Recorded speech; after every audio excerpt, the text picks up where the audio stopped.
আসসালামু আলাইকুম। তোমরা যারা অনার্স ভর্তি পরীক্ষা 2026 সালে দিয়েছো, মানে কিছুদিন আগে, তো তোমাদের রেজাল্ট তো প্রকাশিত হয়ে গেছে।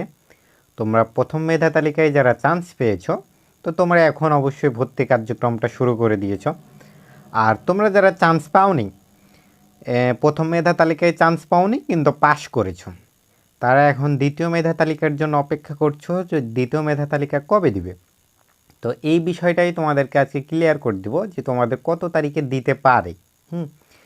তো তোমরা ভিডিওটা লাস্ট পর্যন্ত দেখবা। আর তোমরা যারা আমার চ্যানেলে নতুন আছো, অবশ্যই চ্যানেলটাকে সাবস্ক্রাইব করে দেবা তোমাদের সকল আপডেট পাওয়ার জন্য।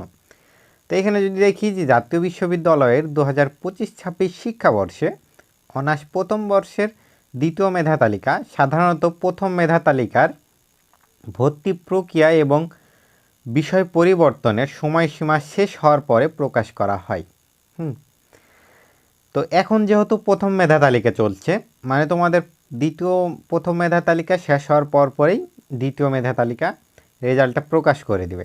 তো সাধারণত প্রথম মেধা তালিকা ফলাফল প্রকাশের 10 থেকে 15 দিন পর বা মে মাসের মাঝামাঝি সময়ে এটি প্রকাশিত হতে পারে। তবে 10 থেকে 15 দিন যাবে না, তোমাদের 1 সপ্তাহ পরেই তোমাদের দ্বিতীয় মেধা তালিকাটা প্রকাশ করে দিবে। ঠিক আছে।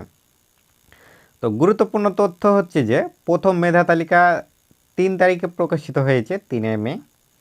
আর ভর্তির সময়সীমা আছে প্রথম মেধা তালিকার 5 মে থেকে 17 মে পর্যন্ত। তো ভর্তি প্রক্রিয়া তোমাদের দ্বিতীয় যে মেধা তালিকাটা আছে, তো 17 মে পর্যন্ত তো প্রথম মেধা তালিকা চলবে। তারপরে পরবর্তী দিনগুলো বা মে মাসের শেষের দিকে আসার সম্ভাবনা বেশি। ঠিক আছে। তো এই বিষয়টাই তোমরা জেনে রাখো যে দ্বিতীয় মেধা তালিকা প্রথম মেধা তালিকার 1 সপ্তাহ পরে দেই, 1 সপ্তাহ থেকে 10 দিন মতো পরে দেই। ঠিক আছে। তো যেহেতু 17 মে শেষ হবে, তোমরা 27 মে বা 28 মে বা 29 মে এইরকম টাইমে প্রকাশিত করে দিবে দ্বিতীয় মেধা তালিকাটা, এবং তোমরা তখন যারা যারা চান্স পাবা তখন ভর্তি হবা। এবং তোমাদের দ্বিতীয় মেধা তালিকায়ও যারা চান্স পাবা না, তারা প্রথম রিলিজ স্লিপের জন্য অপেক্ষা করতে হবে, যেখানে তোমরা 5টা কলেজ আবেদন করতে পারবা। তো আজকের মতো এ পর্যন্তই। সবাই সুস্থ থেকো, ভালো থেকো, আল্লাহ হাফেজ।